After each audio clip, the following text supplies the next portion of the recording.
Кыргызстандын билим берүү системасы азыркы учурда социалдык чөйрөнүн эң эле массалык тармагы болуп эсептелет. Бул чөйрөдө 1,2 миллион киши алектенет. Башкача айтканда, кыргызстандыктардын ар бир 4-чү адамы окуучу же болбосо окутуучу.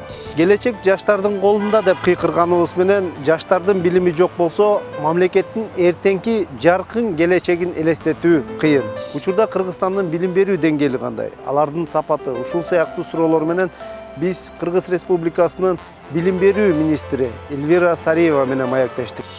Билим берүү келечегинде мен оюмча эң сапаттуу билим мектепте бериш керек. Тилекке каршы азыр сапатыбыз начар болуп атат мектепте. Ошондуктан азыр программа боюнча эки тармакта иштеп атабыз. Биринчи программа, экинчи мугалимдер. Мына мугалимдер боюнча статус көтөрүш үчүн айлыктан тышкары эмдиги жылдан баштап, январдан баштап аттестацияны киргизебиз. Анткени мугалим жетпегендиктен биринчи мугалим жетпейт, экинчиден ушу мугалим аз болгондуктан болгон адамдардын баарын ушу профессияга киргизип алып, азыр сапатыбыз дагы начар болуп атат. Ошондуктан аттестация өткөргөндөн кийин бул мотивация катары болот. Эгерде мугалим жакшы иштесе, 3 категория киргизебиз. Кошумча каражат бөлүнүш керек. Эгерде мугалим категорияга ээ болбой калса, анда мугалимди бошотуп, жакшы мугалимди алып келишибиз керек мектепке. Экинчи чоң маселе бул программа. Былтыр атайын чоң стандартты бекиткенбиз өкмөттүн чечими менен. Ошондо жылдын аягына чейин жана базистик окуу планды деп атпайбызбы? Ошондо 1-класстан 11-класска чейин кайсы предметти канча сааттан окуш керек дегенди бекитебиз таблицаны. Андан кийин 1-класстан 11-класска чейин бүт предметтик стандарттарды жаңылантабыз. Мындай сөз менен айтканда, мисалы биология сабагын кайсы класстан кайсы класска чейин мазмуну кандай болот, ошондон кийин бүт окуу китептерди да жаңылантабыз. Анткени биз окуп аткан программа бул мындай кичине мутант болуп калды. Анткени Советтик Союздан бери келаткан программаны математика, башка сабактарды кыскартып, эми убакытка ылайык тарыхты киргиздик. Бул Кыргызстандын тарыхы керек болчу, азыр деле керек. Кыргыз тилди кеңейттик, анткени кыргыз тили мамлекеттик тил болгондон кийин дагы кошумча башка сабактарды киргиздик. Ошону менен нагрузкабыз чоң болуп калып, анан 2013-жылы сааттарды автоматтуу түрдө кыскартып салып, сапатыбыз начар болуп калды. Азыр ушу саатты кыскартпай, мазмунун өзгөртүп туруп, буюрса, ушу 1,5-2 жылдын ичинде мектептин программасы жаңыланат.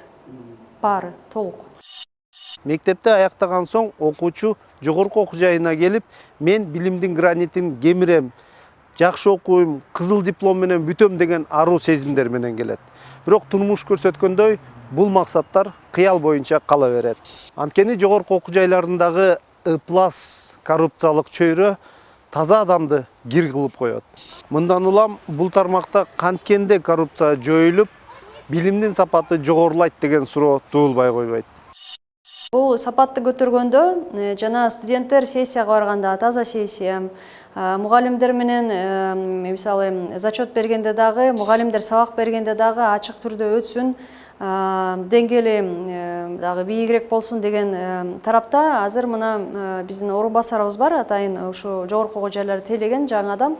Управлениеге дагы жаңы адамды алып келдик, тажрыйбасы жакшы, университетте иштеген ушулар мына атайын 1-сентябрдан баштап дагы атайын планыбыз бар. Вуздарды текшеребиз, студенттер менен азыр жакшы интернет аркылуу студенттер түздөн-түз бизге жазат, почтага жазабы жана Facebookка жазабы. Биз дагы аракет кылып атабыз, ошо келген сунуштарды киргизүү жөнүндө. Ректорлор дагы мына жакшы азыр тез-тез жок дегенде 1 айда 1 жолу чогулуп, ушу чечимдерди кабыл алып, анан биз көзөмөлгө алганда баары аткарылып атат да. Кыргызстандын билим берүү тармагынын эл аралык мамилелери абдан ийкемдүү түзүлгөн. Көптөгөн чет өлкөлүк окуу жайларда биздин балдар окуп билим алып келишет. Татыктуу билим алып мекенине кайтып келгендер мурда чанда болсо акыркы 5 жыл аралыгында тескерисинче мекенине кайтып келгендердин саны өсүүдө. Аны деген биз азыр ошо элчиликтер менен чогултуп атабыз. Анткени булар биринчи мониторинг кылыш керек да, маалыматты топтогондон кийин анан анализ кылып чыгарабыз. Көпчүлүктө биздин балдарыбыз бакалавриатты бүткөндөн кийин магистратурага алып калып атышат. Ал жерден дагы так айтып кетиш керек, университеттер дагы бизге түз кайрылат. Биздин балдарыбыз абдан жакшы окуйт. Жакшы окугандан кийин алар дагы жакшы студенттер калсын деп магистратурага кошумча каражат бөлүп берип атат. Ушул маалыматты дагы тагыраак айтып кетишибиз керек. Эл аралык келишимдер боюнча, мисалы биз 50 студентти башка өлкөгө жиберсек, ошол өлкө бизге дагы мисалы 50 студент жиберет да. Ошол жерден тилекке каршы мурунку жылдары министрликте коррупция жагынан маселелер чечилбегендиктен көпчүлүктө ошол өлкөнүн элчиси ошо элчиликте өзү чечет да. Биздин министрлик көпчүлүк ошо биздин келишимдерде кичине активдүү иштебей, чечимдерди дагы бул тараптан, биздин тараптан, министрлик тарабынан кабыл алынбай калган. Муну деген азыр биз көпчүлүк ушу келишимдерди кайра көтөрүп, элчилер менен жыйындарды өткөрдүк. Келишимдерди ошо өзгөртүү жөнүндө дагы ой пикирди айтып атабыз.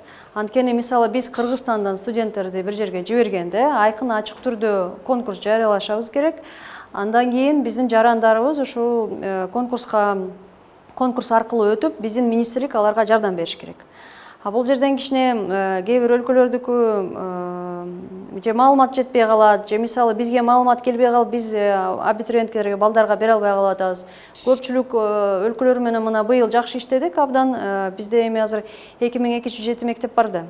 Биз мисалы Россиядан дейли, же Кытайдан дейли маалымат келгенде так бүт мектептерге жиберебиз. Анан 11 классты бүткөн балдардын баары маалымат топтолгондон кийин алар билет кайсы документтерди бериш керек, кайсы жерге кайрылыш керек, срок качан бүтөт. Ошондо гана ачык айкын иш жүрөт да.